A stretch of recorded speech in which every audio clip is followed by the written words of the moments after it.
Hello students, आज हम लोग प्रोबेबिलिटी पढ़ने वाले हैं जिसका हिंदी होता है संभावना। ठीक है। प्रोबेबिलिटी जो है कोई भी एग्जाम में बहुत ज़्यादा पूछा जाता है। परम्यूटेशन एंड कॉम्बिनेशन और प्रोबेबिलिटी। ठीक है, ये आपके 11th के मैथ्स के सिलेबस में है। ठीक है, और ऐसे 9th 10th में भी ये मैथ्स में पढ़ना था। शायद जो पढ़े होंगे 9th 10th अच्छे से उनको पता होगा 10th में। और इससे ज़्यादा क्वेश्चन आता है आपको कॉम्पिटिटिव एग्जाम में। तो प्रोबेबिलिटी में क्या है, टर्म्स बहुत ज़्यादा टिपिकल है। जो आर्ट्स से पढ़ाई किए हैं और कोई एग्जाम देते हैं कंपटीशन का, उनको ये आएगा तो उनको समझ नहीं आता है, लेकिन है बहुत हल्का चीज। लेकिन वो टेक्निकल टर्म नहीं समझ पाते हैं, इसलिए नहीं समझ पाते हैं। तो टेक्निकल टर्म इसका पहले समझना जरूरी है। तो इसमें सबसे पहला टर्म है सैंपल स्पेस। सैंपल स्पेस होता है कि देखिए, इसमें लैंग्वेज में लिख दिया total possible outcomes and event in which you want. कुछ समझ नहीं आया है ना। तो सैंपल स्पेस क्या होता है कि हम एक कॉइन को उछाले, कॉइन को टॉस करेंगे। कभी आप क्रिकेट खेलने जाते होंगे तो टॉस करते होंगे, हेड आएगा या टेल आएगा। तो जब हम कॉइन को टॉस करेंगे तो क्या क्या चांसेस है आने का? दोनों में से एक, या तो हेड आएगा या तो टेल, दो चांस है। तो ये दो जो है इसका सैंपल स्पेस हुआ। ठीक है। अब एक डाइस है पासा, पासा को फेंके तो क्या क्या चांसेस है आने का? 1 से लेकर 6 तक लूडो खेलते हैं ना, तो वो 6 इसका क्या हुआ, पॉसिबल आउटकम्स हुआ टोटल। तो ये उसका सैंपल स्पेस हुआ। ठीक है, जिसको डिनोट करते हैं किससे? n ऑफ s से। अब प्रोबेबिलिटी क्या होता है, कोई भी इवेंट हम लोग कुछ काम करते हैं उसका प्रोबेबिलिटी निकालना है, तो number of event by number of sample space होगा। सैंपल स्पेस क्या है? टोटल आउटकम्स, मतलब टोटल कितना बार वो आने का उसका चांस है। जैसे कॉइन उछाले तो 2 बार, डाइस उछाले तो 6 बार। अब पूछेगा कि आप डाइस उछाल रहे हैं, उसमें से इवन नंबर आने का क्या चांस है? तो नंबर ऑफ इवन नंबर आने का चांस मतलब वो फेवरेबल आउटकम्स, मतलब आपसे पूछा जा रहा है तो वो n ऑफ e होगा। तो n ऑफ e कितना हो जाएगा उस केस में? इवन नंबर में 2 4 6 3, और टोटल पॉसिबल आउटकम्स तो 6 ही है, तो बाई 3/6 ये हो गया उसका प्रोबेबिलिटी। समझ गए? नेक्स्ट, तो कोई भी एक्सपेरिमेंट जिसमें सारा पॉसिबल आउटकम्स हमको पता है, ठीक है, और एग्जैक्ट आउटपुट हम निकाल नहीं पाते एडवांस में, जैसे कॉइन टॉस किए, डाइस टॉस किए, उसको हम लोग एक्सपेरिमेंट बोलते हैं। एक्सपेरिमेंट का मतलब कि हमको पता है कि हाँ क्या क्या होगा, लेकिन अभी क्या होगा ये नहीं पता है। जैसे हमको पता है कि हम एक कॉइन को उछालेंगे तो या तो हेड आएगा या तो टेल आएगा, लेकिन ये कंफर्म नहीं पता है ना कि हेड ही आएगा, ये नहीं पता है। तो जो ऐसा इवेंट हम लोग कोई भी घटना करते हैं जिसमें कि हम कोई चीज को पता है कि हमारा ये चांसेस है होने का, लेकिन एग्जैक्ट चांस क्या है वो नहीं पता है, उसको हम लोग एक्सपेरिमेंट बोलते हैं। ठीक है। नेक्स्ट अगला क्या है कि ऑपरेशन जो है, मतलब जिसमें वेल डिफाइंड आउटकम्स आएगा उसको ऑपरेशन बोलते हैं। ठीक है, मतलब फिक्स है कि या तो यही आएगा या तो यही आएगा। सैंपल स्पेस क्या हो गया? सारा पॉसिबल आउटकम्स का एक सेट। जैसे कॉइन टॉस किए तो हेड आएगा टेल आएगा, तो हेड और टेल ये इसका एक सेट बना दिए ब्रैकेट के अंदर, उसको सेट बोलते हैं। सेट भी पढ़ना है आप लोगों को, बाद में पढ़िएगा। तो हेड और टेल इसका एक सेट बना दिए, इसको बोलते हैं सैंपल स्पेस। अभी पढ़ेगा सैंपल स्पेस, कोई भी चीज उछाले उसका टोटल पॉसिबल क्या क्या चांसेस है, आउटकम्स है। ठीक है, आउटकम्स मतलब परिणाम। अब क्या है? इम्पॉसिबल और श्योर इवेंट। इम्पॉसिबल इवेंट मतलब कि जो आप काम कर रहे हैं उसमें से वो आने का चांस ही नहीं है। जैसे आप मान लीजिए पासा उछाले, पासा उछालने में 0 कितना बार आएगा? 0 तो प्लस में है ही नहीं, तो चांस नहीं है ना आने का, तो वो इम्पॉसिबल इवेंट है। इम्पॉसिबल मतलब असंभव, मतलब नहीं होगा वो। उसी तरह से श्योर इवेंट। श्योर इवेंट क्या है कि मतलब जो होना ही होना है। जैसे हम क्या बोलते हैं, पासा उछाले 1 से लेकर 6 तक का आने का चांस क्या है? 100%। 1 से 6 का ही आएगा ना पासा उछालेंगे तो। कार्ड्स जो आप स्मार्ट कार्ड्स खेलते हैं ना, कार्ड्स में 52 कार्ड्स होता है, जानते ना। तो वो कार्ड्स है, उसमें 52 नंबर का कार्ड्स टोटल रहता है। उसमें 1 का आने का चांस कितना है, किंग आने का चांस कितना है, क्वीन आने का चांस कितना है, जैक आने का चांस कितना है, हर तरह का अलग अलग प्रोबेबिलिटी आएगा। तो जिसका हमको श्योर पता है कि हाँ यही होगा, तो श्योर इवेंट उसको बोलते हैं। ठीक है, जब फिक्स है। जो सिंपल इवेंट किसको बोलते हैं? सिंपल इवेंट इसको बोलते हैं जिसमें एलिमेंट सिर्फ 6 एक ही हो। ठीक है, जैसे हम 2 कॉइन टॉस कर रहे हैं, 2 डाइस टॉस कर रहे हैं, तो वो सिंपल इवेंट नहीं हुआ। सिर्फ 1 कॉइन टॉस कर रहे हैं, वो सिंपल इवेंट है। 1 डाइस को टॉस कर रहे हैं, वो सिंपल इवेंट है। ठीक है, मतलब जिसमें हम सिर्फ और सिर्फ सिंगल एलिमेंट यूज कर रहे हैं, या तो डाइस यूज करेंगे, या तो कॉइन्स यूज करेंगे, या तो कार्ड्स यूज करेंगे, एक ही कार्ड्स। ऐसा भी तो हो सकता है कि 2 आदमी एक साथ कॉइन्स उछाल रहा है, पहले वाले में क्या आएगा, दूसरे वाले में क्या आएगा, ये सिंपल इवेंट नहीं है। ठीक है ना, सिर्फ एक आदमी यूज कर रहा है तो वो सिंपल इवेंट है। ठीक है, कंपाउंड इवेंट कब होगा, जब 2 हो रहा है, वहां से भी कोई एक आदमी कॉइन उछाल रहा है, यहाँ से भी उछाल रहा है, पहले वाले में क्या आया, दूसरे वाले में क्या आया, उसका प्रोबेबिलिटी निकालिए। ऐसा तो एक से ज्यादा अगर एलिमेंट यूज कर रहे तो कंपाउंड इवेंट, एक ही एलिमेंट यूज कर रहे तो सिंपल इवेंट। ठीक है ना। नेक्स्ट अब है म्यूचुअल एक्सक्लूसिव इवेंट। अगर ए और बी हम लोग मिला दे रहे हैं और ए और बी का कोई आपस में मतलब मिक्सिंग का कोई संभावना नहीं है, मतलब कि ए होगा तभी बी होगा, ऐसा कुछ सिस्टम नहीं है। जैसे मान लीजिए इधर कोई कॉइन उछाल रहा, इधर भी कोई कॉइन उछाल रहा, ये कॉइन उछालेगा तो ये कुछ भी आ सकता है, हेड टेल, इसका भी कुछ भी आ सकता है, इससे इसका कोई नाता नहीं है, रिलेशन नहीं है, तो वैसे इवेंट को बोलते हैं म्यूचुअली एक्सक्लूसिव इवेंट। ठीक है, मतलब दोनों का जो हम एक साथ होने का चांस नहीं है। नहीं ऐसा नहीं समझिए। जैसे मान लीजिए इधर आदमी एक डाइस उछाल रहा है, इधर एक आदमी कॉइन उछाल रहा है। ठीक है, तो कॉइन में हेड और टेल आएगा, डाइस में 1 से लेकर 6 तक नंबर आएगा, तो दोनों आपस में मिक्स नहीं होगा। तो ऐसा इवेंट जिसका दोनों में से एक ही साथ दोनों का होने का चांस नहीं है। समझ में आ रहा बात, मतलब हम इधर से कुछ कर रहे हैं, उधर से कुछ कर रहे हैं, दोनों साथ में भी कर रहे हैं तो फर्क नहीं पड़ रहा है। ठीक है, तो ऐसे इवेंट को बोलते हैं म्यूचुअली एक्सक्लूसिव इवेंट, मतलब 2 इवेंट साथ में नहीं हो सकता। ठीक है, ये सब समझ में आएगा। आपको एग्जाम मतलब क्वेश्चन बनाएंगे ना, अभी एक एक चीज समझ में आएगा, अभी खाली बेसिक समझ रहे। कॉम्प्लीमेंट्री इवेंट क्या होता है कि अगर एक इवेंट हुआ तो दूसरा इवेंट फिक्स है कि वही होगा, मतलब नॉट ए। कहने का मतलब इवन आने का प्रोबेबिलिटी बताइए। इवन कितना है भाषा में? 6 तो टोटल है। Even number 2 4 6 3। नॉट इवन क्या होगा? 3 और 4 1 नहीं होगा। हाँ 1।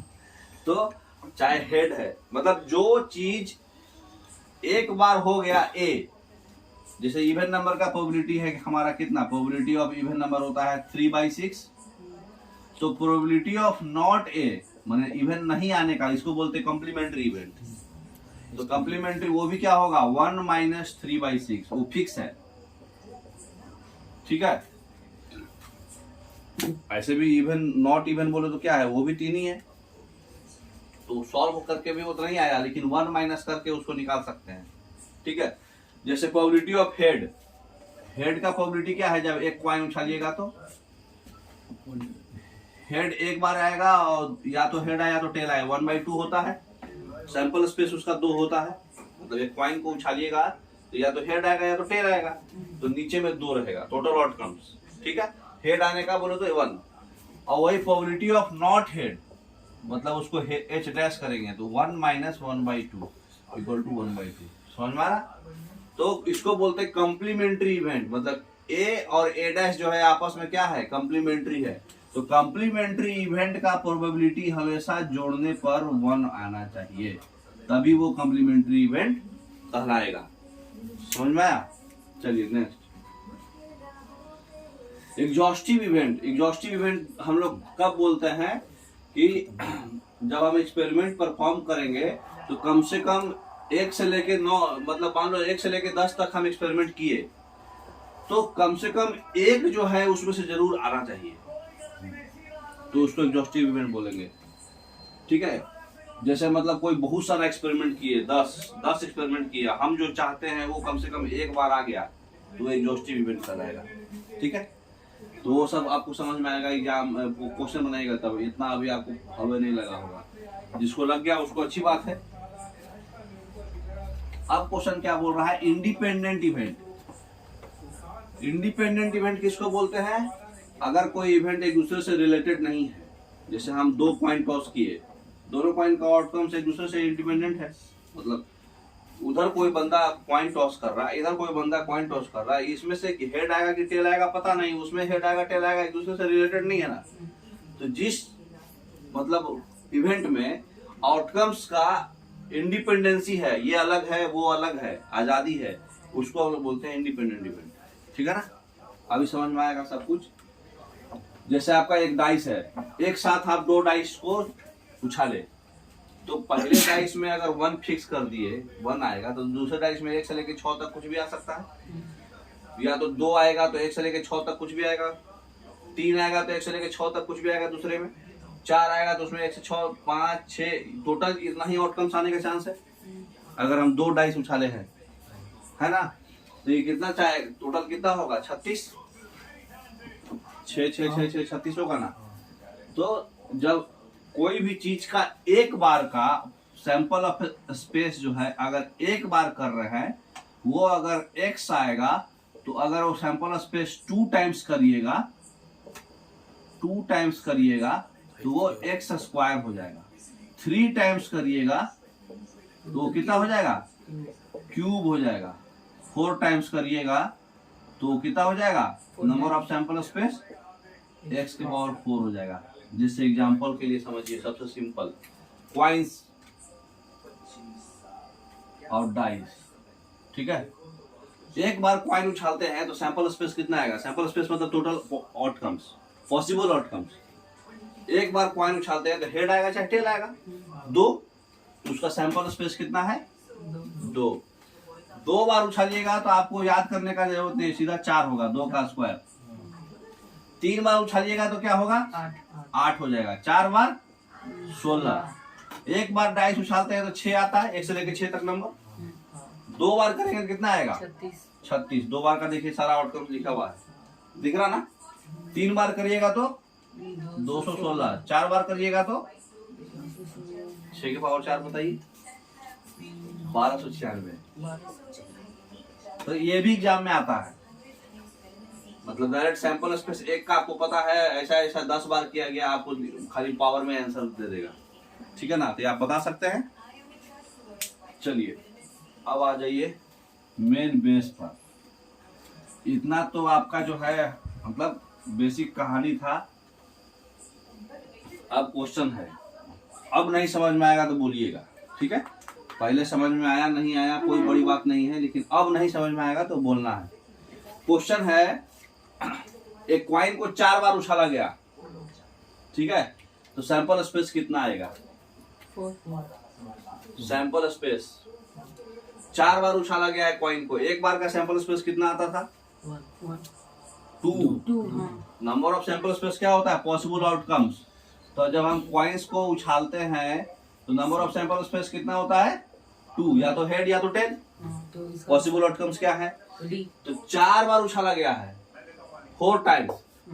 जब 4 टाइम्स हुआ है तो नंबर ऑफ सैंपल स्पेस कितना हो जाएगा 2 टू द पावर 4। अभी बताया ना जी, जितना बार उछालेंगे उतना उसका पावर चल जाएगा सिंगल वाले का, तो 16। तो ये कितना हो जाएगा 16। समझ में आया। अब उसी तरह से ये बताइए आप, एक डाइस को 2 बार उछाला गया है, डाइस मतलब पासा जो 1 से 6 तक आता है, तो कितना होगा। एक बार में आपको पता है डाइस का क्या होता है, एक बार में 1 से लेकर 6 आता है, तो यहाँ पे 2 टाइम्स किया गया है, तो 2 टाइम्स किया गया है तो नंबर ऑफ सैंपल स्पेस क्या हो जाएगा 6 का स्क्वायर। 36 पावर जितना वही पावर चल जाता है, जितना टाइम्स होगा वो पावर में चला जाएगा एक बार का। समझ में आ रहा। तो इसका 16 होगा तो इसका कितना होगा 36। समझ में आ रहा। चलिए आगे आ जाइए।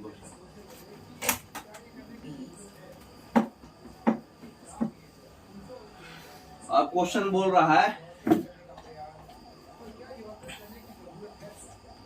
सैंपल स्पेस बताइए एक्सपेरिमेंट का, जिसमें एक कॉइन को टॉस किया गया है और एक डाइस को टॉस किया गया है, तो कितना सैंपल स्पेस होगा। सर सेट बनाइए ना सर, एक कॉइन और एक डाइस, ऐसा बताना है आपको। मतलब पहली बार में आप कॉइन उछाले हैं या दूसरी बार में डाइस उछाले हैं, तो सैंपल स्पेस जो है हमारे को कितना होगा ये बताना है। बताइए कॉइन का आने का क्या क्या चांस है, हेड और टेल। अब डाइस उछालिएगा तो एक बार head 1, head 2, head 3, head 4, head 5, head 6, पहला बार में क्वाइन आया, tail 1, tail 2, tail 3, tail 4, tail 5, tail 6, कितना आया आउटकम? 12। तो इसका कितना आउटकम्स हो जाएगा? 8। अब एक चीज और आपका इसका तरीका बताते हैं याद करने का, मतलब ये सब इतना समय नहीं रहता ना आपके पास कॉम्पिटिटिव एग्जाम में। कोई भी एक्सपेरिमेंट में जो एक एक होगा तो पहले का और दूसरे का मल्टीप्लाई कर देंगे अगर इंडिपेंडेंट इवेंट है तो। कहने का मतलब number of A intersection B जो होता है, number of A into number of B होता है। कंडीशन होना चाहिए कि ए और बी इंडिपेंडेंट इवेंट होना चाहिए। इंडिपेंडेंट का मतलब क्या हुआ कि दोनों एक दूसरे से रिलेटेड नहीं है, ठीक है। तो यहाँ पर इंडिपेंडेंट इवेंट है ना, एक क्वाइन उछाला जा रहा है, एक डाइस उछाला जा रहा है, दोनों के आउटकम्स में कोई कहानी नहीं है। क्वाइन उछालिएगा तो हेड टेल ही आएगा, डाइस उछालिएगा तो 1 से लेकर 6 तक ही आएगा। तो आपस में कोई कंडीशंस तो नहीं है। तो जब आपस में कंडीशंस नहीं रहेगा तो दोनों को हम मिला के करेंगे तो दोनों का जो सैंपल स्पेस है दोनों को प्रोडक्ट कर देंगे, वही आंसर आएगा। तो जब क्वाइन उछालते हैं तो सैंपल स्पेस क्या आता है? 2। मालूम है आपको क्वाइन का 2 आता है और डाइस का कितना मालूम है? 6। दोनों को आपस में मल्टीप्लाई कर दीजिए, 12 आंसर होगा। समझ में आ गया? दोनों अगर मिक्स करेंगे तो ठीक है। तो इसका आंसर कितना होगा? 12। नेक्स्ट,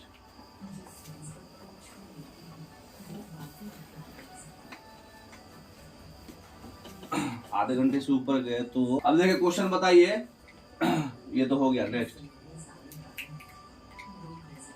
अब देखिए इसी में सारा कुछ कवर किया हुआ है, ठीक है। एक क्वाइन को 3 बार टॉस किया गया है तो एक हेड आने का क्या प्रोबेबिलिटी है? एग्जैक्टली 3 हेड आने का क्या प्रोबेबिलिटी है? एक भी हेड आने का क्या प्रोबेबिलिटी नहीं है? एटलीस्ट सब इसी में सब कवर हो जाएगा आपका। सब सेट बना के कीजिए। हाँ, अब देखिए आपको तरीका एक बताते हैं। पहले नॉर्मल प्रोसेस फिर ट्रिक, ठीक है। अब बताइए क्वाइन को कितना बार उछाला गया? 3 टाइम्स। तो क्या क्या पॉसिबिलिटी है? तीनों बार हेड आएगा, तीनों हेड आने का एक ही प्रोबेबिलिटी होगा, तीनों में हेड आ जाए। दूसरा बार क्या पॉसिबिलिटी है कि एक बार टेल आए। अब एक बार टेल का पोजीशन चेंज करो। एक बार सबसे आखिरी वाले ट्वाइस में आया टेल, फिर बीच वाले में आएगा और सिर्फ पहले वाले में आएगा। ये प्रोबेबिलिटी होगा, संभावना। अब क्या है, 2 बार टेल आए, उसमें क्या करेंगे? हेड का पोजीशन को बदल देंगे। एक बार पहली बार पे डाले, एक बार दूसरी उड़ाल पे, एक बार तीसरी उड़ाल पे। एक बार क्या होगा? तीनों का तीनों टेल आ जाएगा। समझ में आ रहा बात? यही टोटल आएगा ना।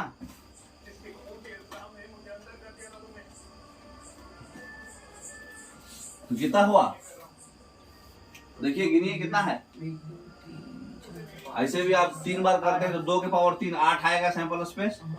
8 हम बता दिए कि क्या क्या आएगा, ठीक है। अब क्वेश्चन आप बोल सकते हैं जैसे एक बार में क्या किए? तीनों हेड किए, एक बार 2 हेड किए, 2 हेड है ये, और एक बार क्या किए?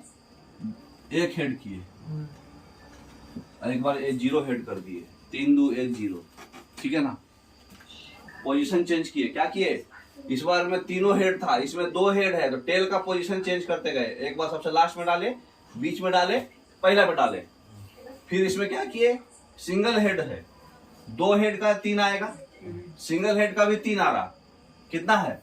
एक बार पहला पे डाले, दूसरा पे डाले, तीसरा पे डाले, और एक 0 हेड पे है, ठीक है। 3 2 1 0। अब ये तरीका है हम लिखने का, हमको मालूम था, हम लिख दिए। मान लीजिए 4 टाइम्स आएगा, 5 टाइम्स आएगा, तो लिखते ही बैठ जाओगे आप। इसका याद करने का तरीका आपको बताता पहले। a प्लस बी का होल क्यूब बताओ क्या होता है? चलो इतना से ज्यादा टफ, पहले सिंपल। a प्लस बी का होल स्क्वायर बताओ क्या होता है? a square plus b square plus 2ab। a square plus 2ab plus b square. इसका बताइए। a cube plus 2ab plus 2ab plus 2a square 3a square b plus 3ab square plus b cube. अब भाई सबको संभालना पड़ता है, mummy papa, girlfriend, boyfriend, भुला जाता है आदमी, ये सब चीज याद नहीं रहता। तो देखिए इसको हम कैसे याद रखेंगे।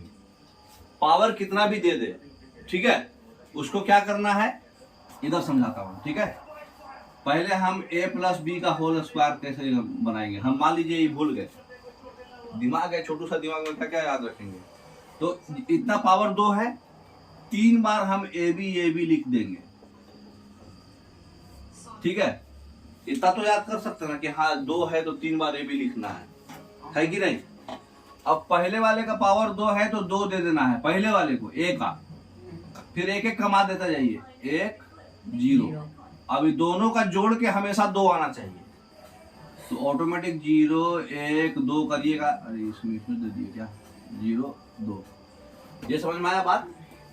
ए वाला का पावर यहाँ 2 था तो 2 दे दिया और घटाते चले गए, 2 1 0 ए का, और दोनों का आपस में जोड़ के पावर 2 आना चाहिए।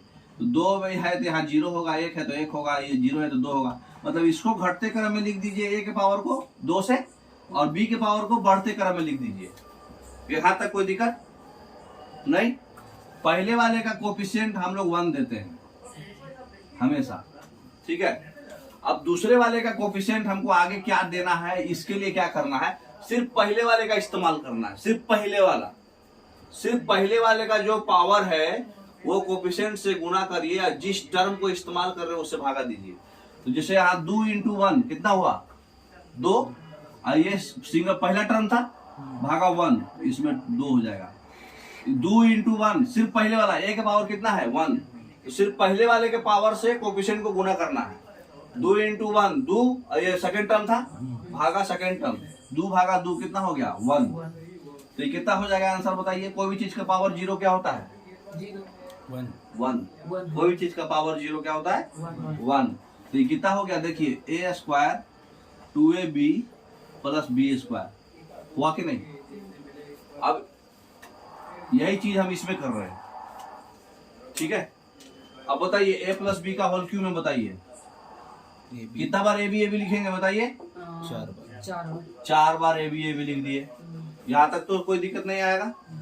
अब इसमें क्या करेंगे, बढ़ते क्रम में पहले पावर 3 देंगे, 3 2 1 0, इसमें 0 1 2 3, यहाँ तक तो कोई दिक्कत नहीं था किसी को। अब पहले वाले का कोफिशिएंट हम अपने मन से कितना दिए थे 1। उसके बाद दूसरे वाले के कोफिशिएंट से क्या करना है, पहले वाले का जो पावर है और इसका जो कोफिशिएंट है दोनों को मल्टीप्लाई करना है, और जो टर्म यू इस्तेमाल कर रहे हैं उससे भागा देना है। तो पहले वाले का पावर कितना है 3, कोफिशिएंट कितना है 1, 3 को 1 से मल्टीप्लाई करेंगे तो 3, और भागा कितना है, पहला टर्म है तो भागा 1, 3 भागा 1 कितना 3। अब इसके लिए आ जाइए, कोफिशिएंट और पहले वाले का पावर कितना है 2, 3 दूनी 6, 6 भागा कितना, ये सेकंड टर्म है ना, ये 6 भागा 2, तो ये कितना हो जाएगा 3। अब ये पहले वाले का पावर 1 है, कोफिशिएंट 3 है, 3 × 1 3, और ये थर्ड टर्म है, 3 भागा 3 कितना 1। तो ये आ गया कि नहीं, देखो ए क्यू पावर 0 1 होता है, 3a square B 3ab square plus B cube, यही फॉर्मूला था ना। भूल जाएंगे तो ऐसे निकाल सकते हैं, है ना। तो इस फॉर्मूला का बताने का तरीका क्यों है, हम क्यों पूछे, उसका वजह था। देखिए यहाँ पे कॉइन को ट्वाइस कितना बार किया गया था 3 टाइम्स। तो a प्लस बी का होल क्यूब आपको याद रखना बस। a प्लस बी का होल क्यूब का फॉर्मूला आपको बताए हैं, ये होता है a cube plus 3a square. समझ गए ना। ये फॉर्मूला कैसे आया बता दिए, भूले भी तो निकाल सकते हैं। ऐसे तो याद रखा कीजिए 3 तक, 3 के आगे का आपको निकाल के बनाइएगा, ठीक है। 3 तक याद रखिएगा। तो देखिए इसमें a का कोफिशिएंट कितना आया, कुछ नहीं है तो 1, a का कोफिशिएंट 1, a स्क्वायर इसका 3, 3ab स्क्वायर 3, और ये 1। तो इससे हमको डायरेक्ट पता चल गया कि हम एक बार कॉइन को टॉस अगर 3 बार करेंगे, तो अगर हम 3 बार करेंगे तो एक बार मतलब पावर 3 है, मतलब कि तीनों हेड कितना बार आएगा, एक बार। 2 हेड कितना बार आएगा 3 बार। 1 हेड कितना आएगा, कुछ नहीं है तो पावर 1 है यहाँ, है ना। 1 हेड कितना बार आएगा 3 बार, और तीनों का तीनों टेल बी क्या है, टेल है, ए क्या है, हेड। तीनों का तीनों टेल कितना बार आएगा, 0 बार। अरे टेल 3 बार, 1 बार, 1 है, कुछ नहीं तो 1 है। अब समझ में आएगा कैसे।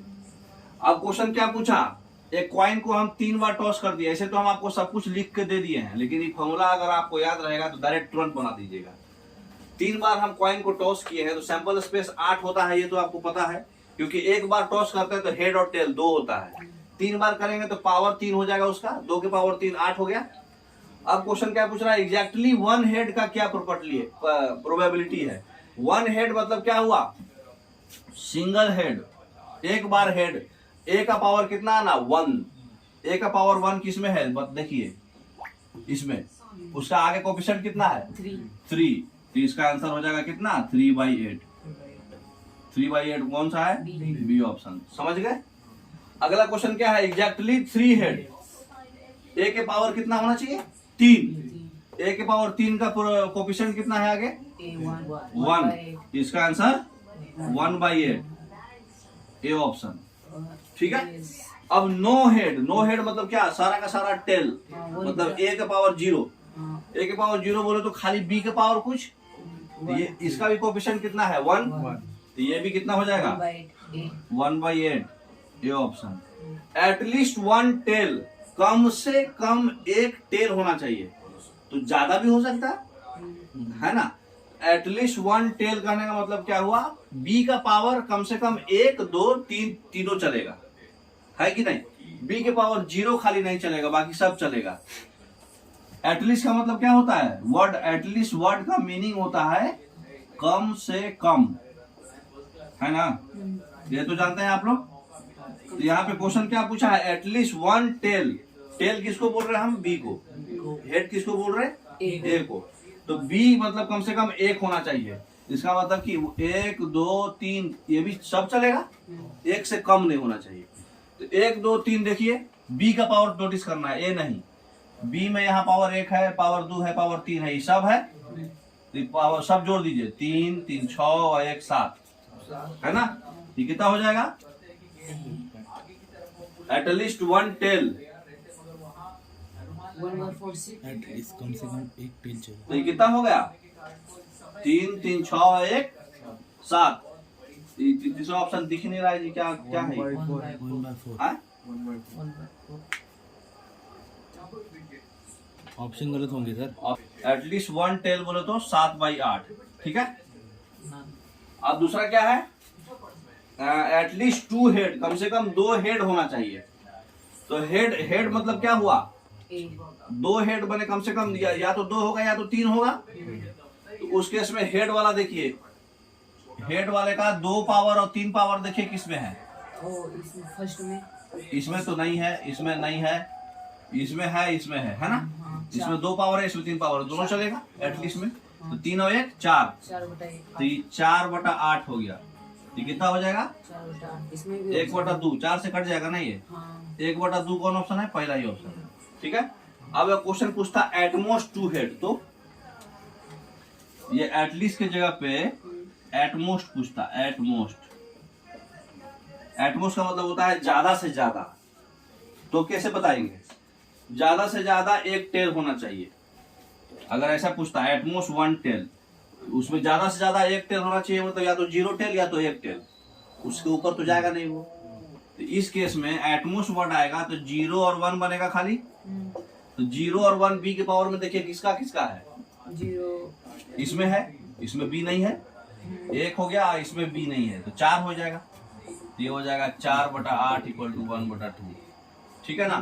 तो इस तरह से क्वेश्चन कितना भी घुमा फिरा देगा, आप बना लोगे। ये फार्मूला खाली एक जगह लिख के रख लो, और कुछ भी पूछ दे, एग्जैक्टली, एटलीस्ट, एटमोस्ट, कम बेसी ज्यादा, कुछ भी पूछ दे, exactly 2 head 3 head 1 head 0 head, कुछ भी पूछेगा, इससे आप बता सकते हैं सिर्फ एक फार्मूला से। सिर्फ ए का कोएफिशिएंट देखते जाना, ए का पावर देखने जाना है। 3 हेड तो ए के पावर 3 का कोएफिशिएंट कितना आया, 2 हेड ए के पावर 2 वाला कितना है, समझ गए। कोई एक फिक्स कर लेना, या तो ए या तो बी, उसको देख के बता देंगे। चलिए नेक्स्ट क्वेश्चन। आज भर हम लोग इतना ही पढ़ेंगे, बाकी हम लोग कल की क्लास में पढ़ेंगे।